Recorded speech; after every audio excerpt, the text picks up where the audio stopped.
Welcome back to Coffee and Conversation. So for all you Audie fans, I know exactly where my bad boy is because I left him sleeping in my bed. Oh, and gosh, he was so cute, just curled up on the pillow. Well, with his little head on the pillow. Too precious. So he may come out when he hears me talking. It might have occurred to him at this point that I didn't simply get up to go to the bathroom, and I'm not coming back to bed anytime soon. So we'll have to see. Maybe he'll show up. He has shown up on at least one video recently, and, Audie is a high-need cat. If things don't go his way, he needs to be cuddled, and he needs to be stroked, and he needs to be given special cat treats. So we'll see where this goes. All right, we're going to take a quick look at the intro, and we will be right back.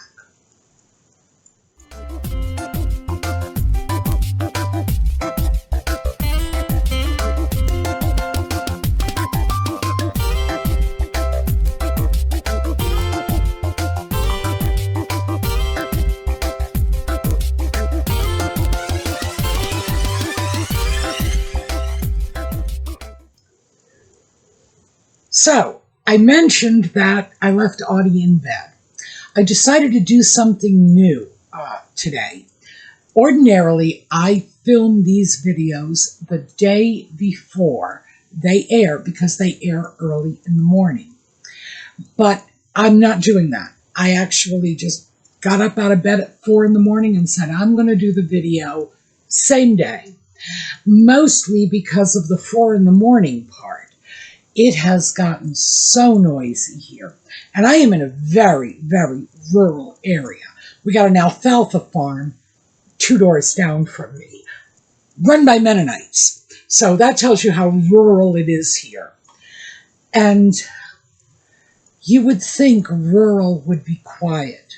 No, not even close. Everywhere I have ever lived, including San Juan, Puerto Rico, which is one of the noisiest places on the planet, was relatively quiet compared to this. So yeah, when we've got a sunny afternoon, we have McCormick harvesters going down the road and like convoys of motorcycles. It can be ghastly. So, a little peace and quiet, I can do the video. The downside, of course, is I have no ambient light. So I have to deal with nothing but artificial illumination. But I think it's worth it. So what I wanted to talk about today comes from a viewer request. And one of our viewers had asked me to share what I ordinarily eat on a daily basis. And I thought, well, that's interesting. I mean, I get it. It's not like I don't understand where this is coming from. If I knew somebody who had dumped 70 pounds, Lord, I'd want to know what the heck they were eating too. And I would go out and eat the same thing. But it's not quite that simple. Before we get into what it is I am eating or what it is I am not eating, I thought we really need to talk about Mounjaro. Because I've been very straightforward with you folks. I am using Mounjaro. Is it part of my weight loss? No. Sorry to disappoint. Here's the thing. I was losing weight because, as I mentioned in previous videos, I was working with a dietitian. I simply lucked in to a very good dietitian who took her job seriously, did research for me, and was a really helpful part of the process. So I was already losing weight. I went to my family doctor, talked to her about it, and she said, well, while we're on this track, how about trying something else for the diabetes? And that was how I ended up on Mounjaro in the first place. I have also been very straightforward about the fact that I have some very unpleasant side effects from this drug. I have gastrointestinal difficulties, like world-class constipation. It's just the idea of going to the bathroom is like, oh, I don't remember doing that. So the drug is not without its downside.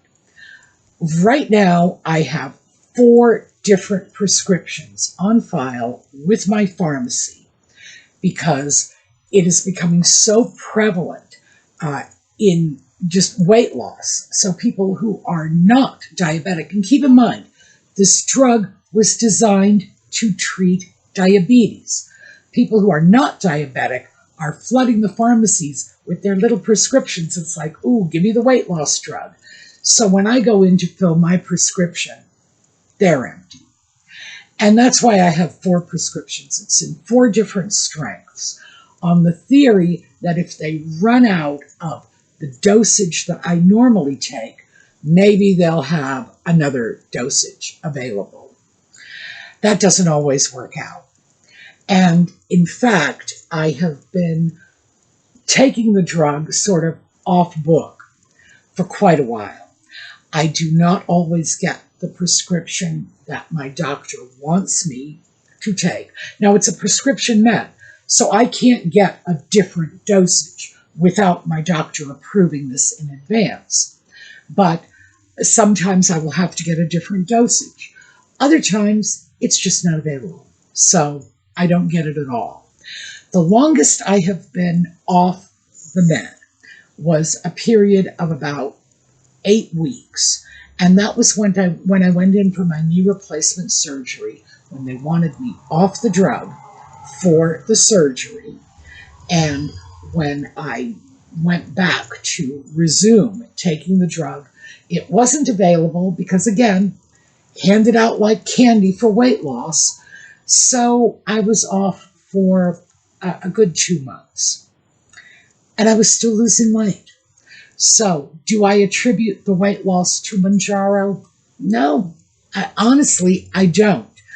If I did, I would tell you. Because let's face it, I'm telling you right now that I'm taking it off book. And there are times when I'm not taking it at all and doing other things that are basically against my doctor's instructions. I did some research on the side effects of the drug, and it ranges from gastrointestinal distress, which is my main side effect, at least the main side effect I know of, right up to diabetic retinopathy, which is blindness. Just for those of you who do not know what diabetic retinopathy is it is a form of blindness that is related to diabetes. This is serious. And this stuff is no joke. There's no going back from this. It's not like you can say, well, I'll take the Mounjaro, and if I get the diabetic retinopathy, I'll go off the Mounjaro, and then I'll have my eyesight back. No, that's not how it works. This is a drug that can make you blind. Now, I am the last person in the world to tell you that blindness is the end of the world. It's not. There is life after blindness.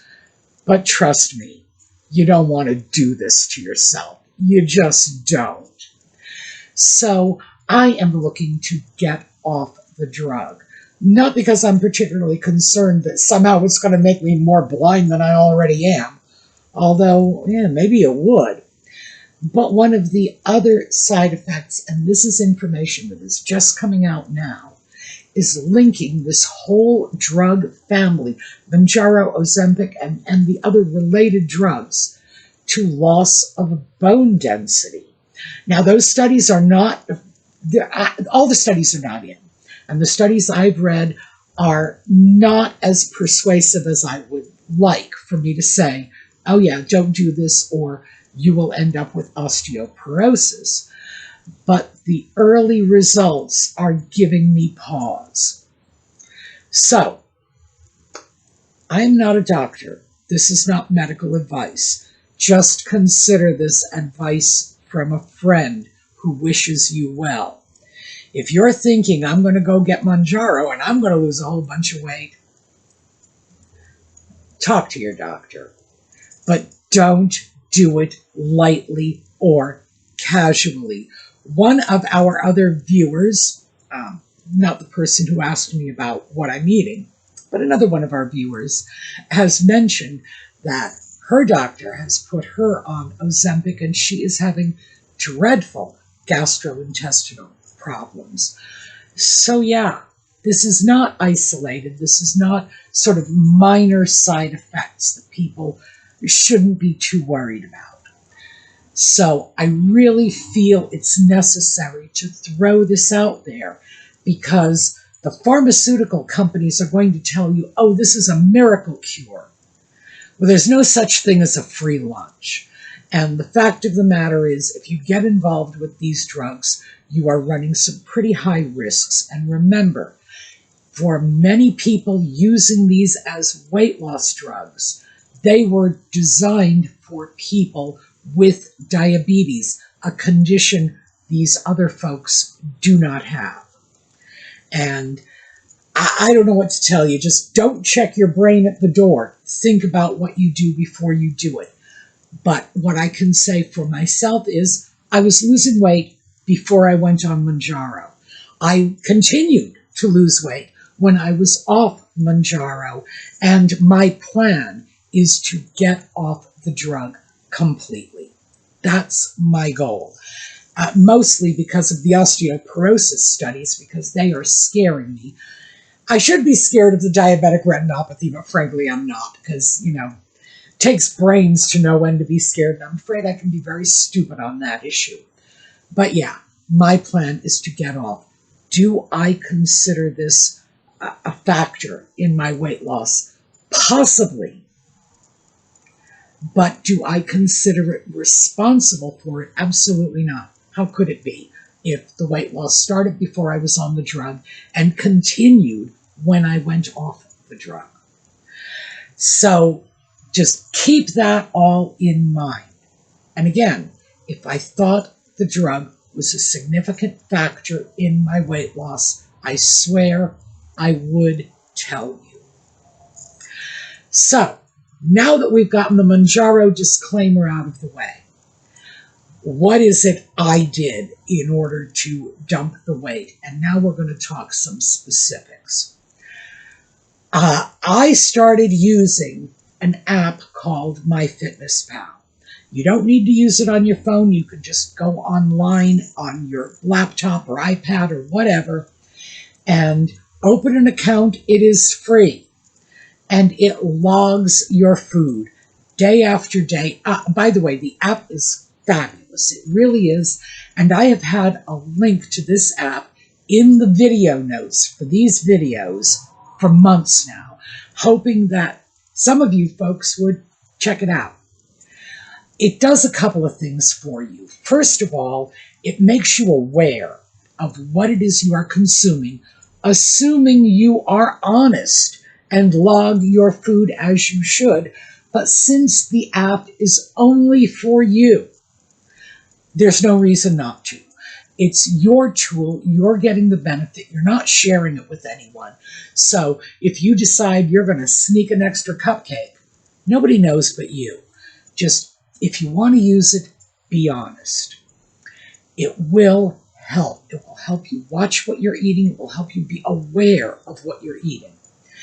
And it logs everything. You go in, you look up a food. By the way, they have a very extensive database that includes everything from all the major brand name food products out there on the market, right down to little store brands from stores that exist in only one state.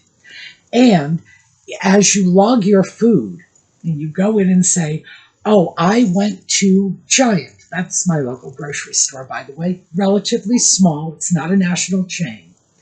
And I bought Giant croissants. And I'm going to log this in. If I don't do it myself, someone else will have already gone in, logged that information, and I can get it right down to Giant brand croissants, one small, two large, whatever, and get that information already plugged in. And when I come across something that I have in my menu that is not in the database, I authorize them to share it. Because I'll put in the nutritional information myself and just say, yes, please share this with everyone. Why? Because everybody's been sharing with me, and it makes it a lot easier. You have all of the nutritional information, and you can tweak your goals. Let's say, for example, they say that and this is average, keep in mind, average, that's all, that an average weight loss calorie consumption per day is about 1,500 calories. That's how many calories you should be eating on average if you want to lose weight. Now, when I throw something like this out there, this is not gospel truth. This is simply a figure that I have picked up online. Is it the figure I use? No, it's not my target figure. It's just the one that's out there online. They say a maintenance level diet is somewhere in the range of about 2,000 calories a day for, a reasonably active adult. Is this going to be your calorie goal? Probably not. Just make sure you are tailoring the app to your needs, just as I have tailored my version of this to my needs. What I did when I went in there is I said I would like my goal to be 1,500 calories a day. No, I'm sorry, 1,200 calories a day, because 1,500 is weight loss, so I went down 300 calories. 1,200, that's what I'm shooting for. If I go over it, which I very often do, I'm not having a heart attack. This is a goal. This is not like I must hit this. This is what I would like to hit. And then I tweaked other things. For example, I dropped the sodium allotment. So you will get a certain sodium allotment built into the program that is based on averages. But given my family history, I want that sodium intake a lot lower. So I have dropped it. There are other things like, for example, if you do have a little more activity, you might need a little more protein and so on. So you can tweak it, and you can tweak the daylights out of it. I like that part. All right, so we've talked about Mounjaro, we've talked about MyFitnessPal. Now let's get down to what it is I actually eat. I decided pretty early on that what I would need to do is come up with a core group of go-to foods. I don't like to cook. It's something I've never really enjoyed, and I'm by myself now. I see no need to cook if I don't want to. So I want things that are quick and easy and fast, and without being too dependent on pre-processed food. And I'm okay with a little bit of pre-processed food because I'm not about to be baking my own bread, thank you very much. And good heavens, this is the 21st century. So yeah, there's room for processed food in the diet. But I also, generally speaking, want things to be quick and easy.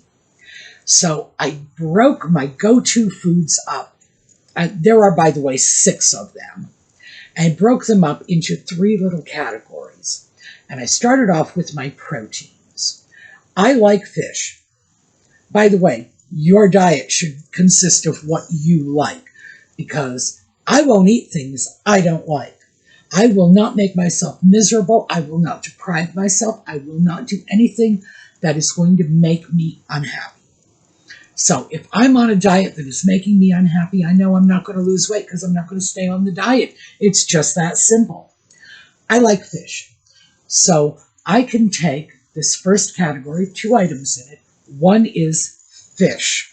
Nice broad category, because if it is in the ocean, it is in my freezer.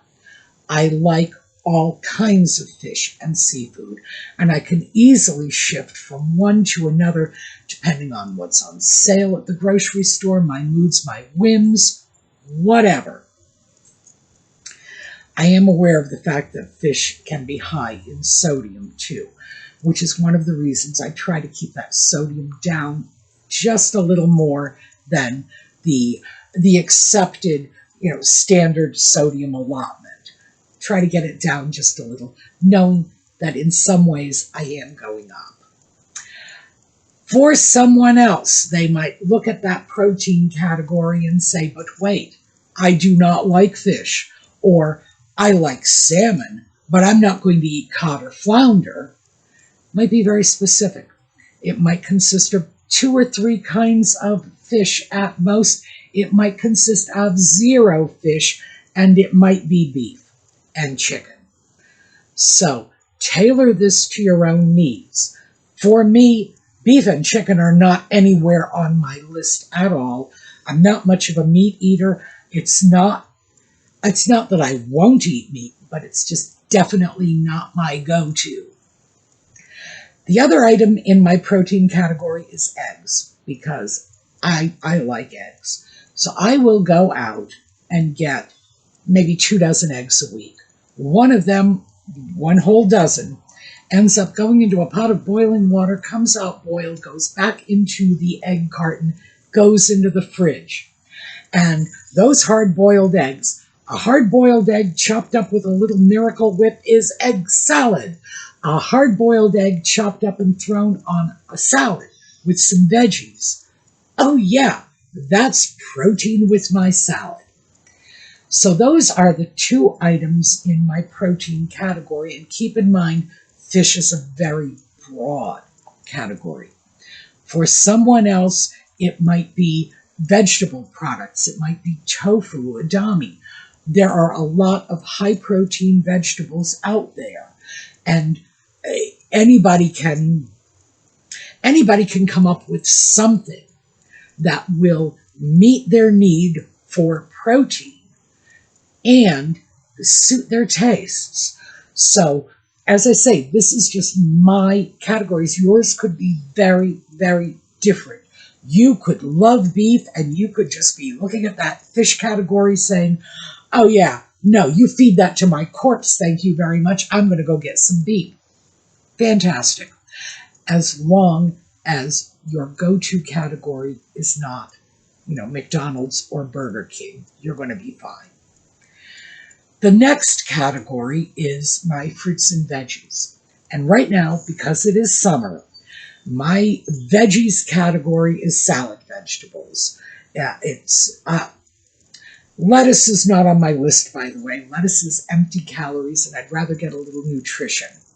So it's things like spinach, mushrooms, tomatoes. These items are almost calorie-free. Not completely, but very close to it. Cucumbers, whatever I see that catches my fancy when I'm in the grocery store. That is my vegetable category right now because it's summer and I don't want heavy cooked meals.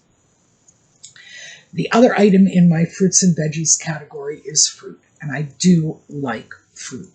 I happen to like berries. Again, my fondness for not having to do anything with the food. It's like, I shall take this home and just eat it right out of the box. You can do that with a berry. You don't even need to cut it in half. It's not even like, mango. It's mango season, so I do like mangoes. But they do require quite a bit of work. They have to be peeled and sliced off that stone. And yeah, mangoes are not easy. I like them enough to go through the work. But also, if I've got a mango and I've got a bowl of berries, you got to know I'm going to go with the bowl of berries first because it's so much easier.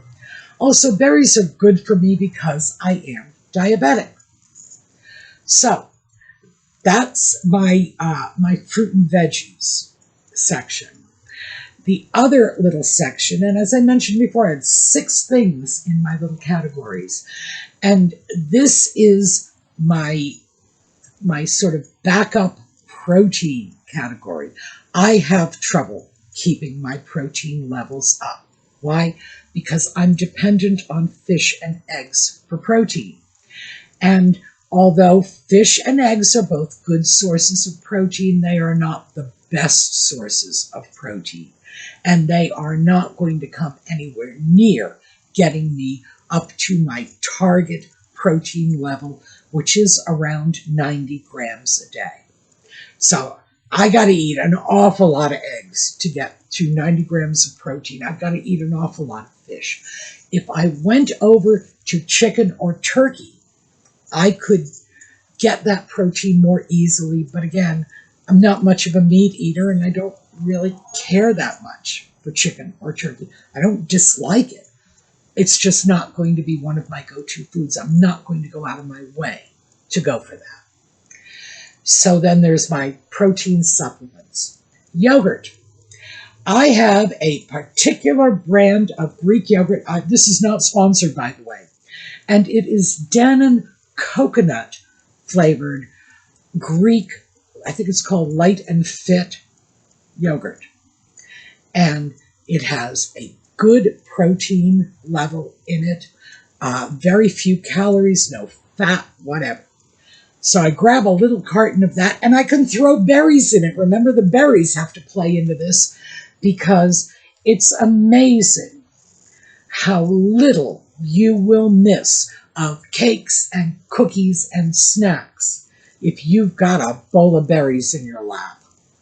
So yeah, the yogurt, that is great. That is like a lovely little sweet treat that's good for me and not packing on the pounds.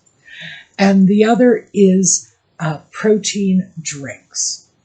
And I did find one, I'm sorry, that's not true. My dietitian found one for me that is very high in protein and very low in sodium. It's called Atkins Strong. I'll put up a picture of it for you so you can see it.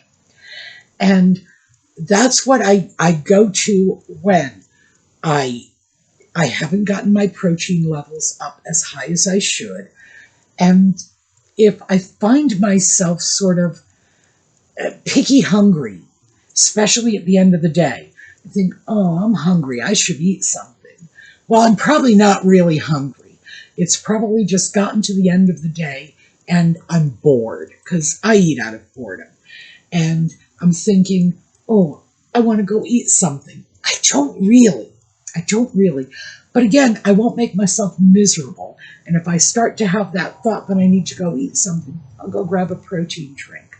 Because basically it is a liquid that is going to fill my protein needs. It's going to give me a lot of vitamins and nutrients. And it's going to fill my tummy, which is mostly what I'm looking for when I say to myself, oh, I'm hungry, I must eat something. It doesn't really matter what I eat, as long as at the end of the process, I'm starting to feel like, my tummy is not empty. That'll make me happy. So things like the yogurt and the protein drinks, even though they are little fill-ins, they are not meals. I throw them more into the category of snacks. They are important. Now, this is just my core. This is enough between the fish and the eggs and the fruits and vegetables and the little fill-ins. This is enough to satisfy whatever need I have to eat. Because frankly, I think that does something psychological for me as well as something physical. You don't end up overweight if you don't have some psychological factors going on for you. For me, as I say, I eat out of boredom. So 2020 came along and, oh yeah, that was a killer for me. I look at these things as the core. This is what I will have to eat. It's what's in my fridge. It's what's in my cabinets, etc. But that's not all that I eat. There are plenty of other things, and there are so many days when I will go into the store and I will just wander through, the aisles and say, oh, that looks like fun. Let's bring this home and eat it. I would be absolutely lying to you if I said I did not have cookies in my kitchen right now. I do. Potato chips. I get my potato chips in 1-ounce bags. I don't get a large bag of potato chips. Part of the reason for that 1-ounce bag is because that is a serving of potato chips. My favorite potato chip company used to make half-ounce bags. They don't anymore. Those were for children's school lunches, and I used to love to get those because it was half a serving. This goes back to what I was saying about my Fitness Pal, about the accountability. You need to be mindful of what you are doing. Eating at random and not even paying attention to what you eat is a good way to gain weight. Watching what you eat. And by that, I don't mean being careful. I mean just looking at it. What are you eating? Registering this in your head and going over to an app and logging it makes you aware of what you are doing. And my rule, by the way, is I don't get to eat it until after I've logged it in my Fitness Pal. So I go in, I log it, and then maybe I won't want to eat it after I'm done. Maybe just the act of logging it forces me to think about it enough so that I can say, you know what, I can live without that bag of potato chips. So I would have to say that having a core group of foods, and it's key that these should be foods you really like. Don't throw something in there because somebody told you it was low-cal or high-protein or whatever, and you feel you need to do this. Because if your core go-to foods are things you don't particularly like, you're going to get hungry one day and you're going to say, I have that rabbit food sitting in my fridge and McDonald's 2 blocks down the road. Guess what choice you're going to make? I wouldn't, well, no, I wouldn't. Again, I don't like meat, so McDonald's is not going to be my number one choice. But if you had tempted me with something I did like, oh, Dairy Queen. Tempt me with Dairy Queen. That's where I'm going. I'm not going to go into my fridge and get something I don't like. That's simple. You're not going to do it either. So make sure your core group of foods is addressing what you feel your needs are. As I say, mine are a certain amount of vegetables just to get that variety in my diet, protein to keep my protein levels up, and that's probably about it. Other things that go into my diet that might surprise you is 1, bacon. That's number 1 on my list. Because I need to keep my proteins up and because I have to have a certain amount of fat in my diet. And, well, you heard my list. There's not a lot of fat built into those go-to foods. I need to get that fat in somehow. And if you need to get protein and fat in your diet, let me tell you, there's probably not much of a tastier way to do it than bacon. And bacon always feels like a treat, especially when you're dieting. It's like, I am going to have bacon. It's like, that doesn't sound like a diet food. Well, it isn't. But it's okay. It's absolutely okay. All kinds of stuff go into my diet, including the cookies. It's not like the cookies are just sitting there waiting for some stranger to come in and eat them. I will eventually eat those cookies, and I will be okay with it. Why? Because I am not sitting here with a box of cookies, eating the entire box, and doing that every day. Why? Because I don't feel I have to. I got cookies in there if I want them. And sometimes just having something and giving yourself permission to eat it is quite enough. You might not actually have to eat it. Just, I know I can eat that if I want to. That's kind of how my mind works. It's like, if I want to, I can do it.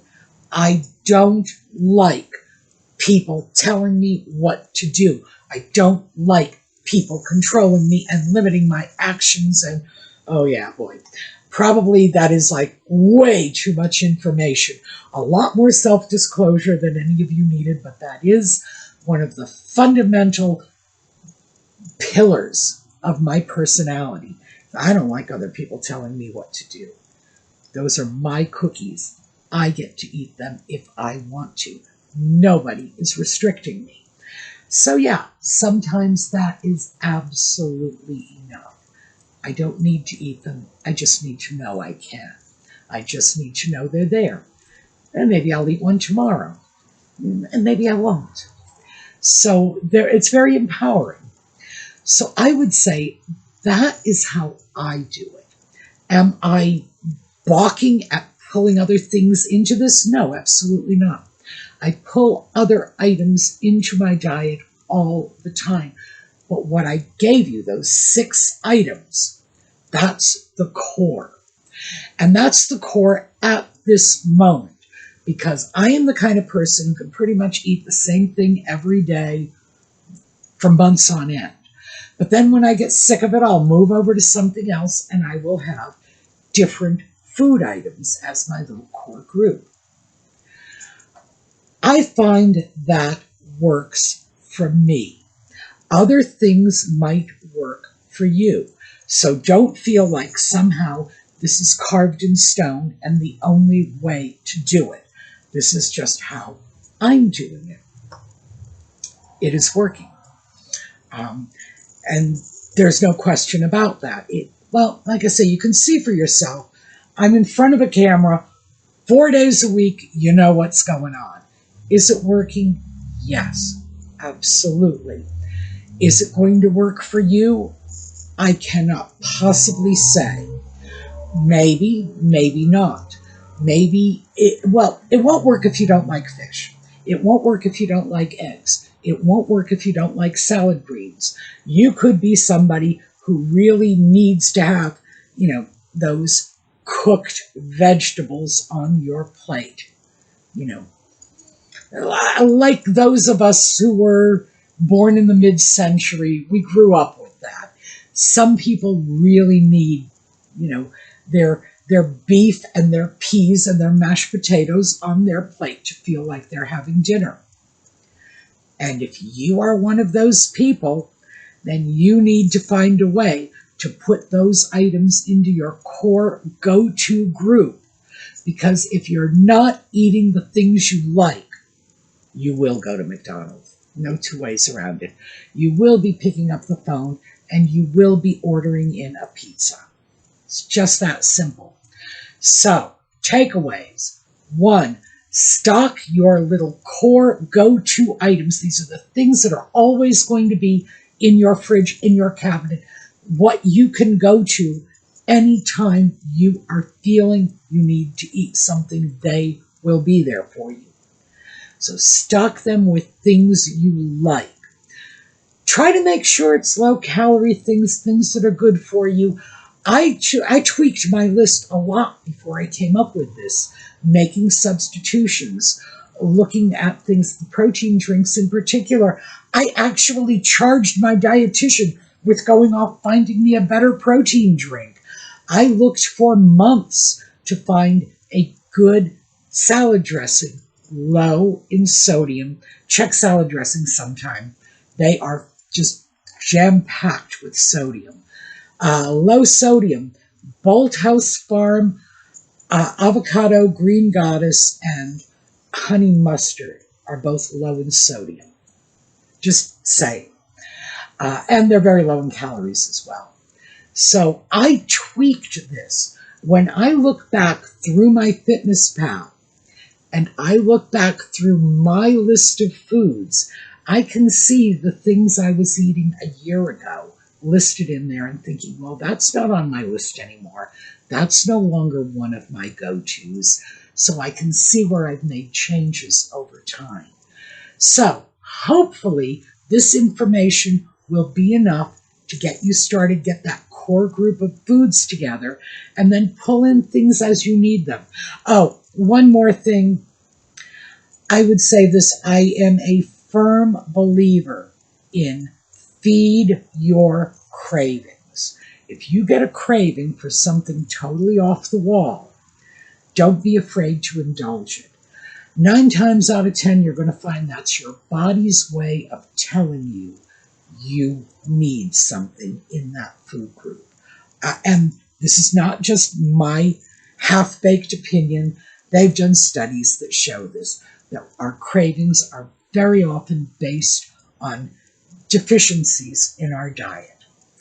So hopefully that will be enough to have gotten you folks started and create your own core group. Just remember, stay the hell out of McDonald's. Oh, one more thing. Let me give you a little homework. If you do go to McDonald's, go on YouTube and start watching videos about fast food restaurants and what goes on behind the scenes.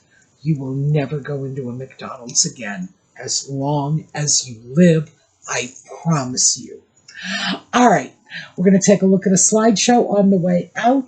I was delighted to have you all with me today, and I hope to have you all with me tomorrow. Meanwhile, have a terrific day.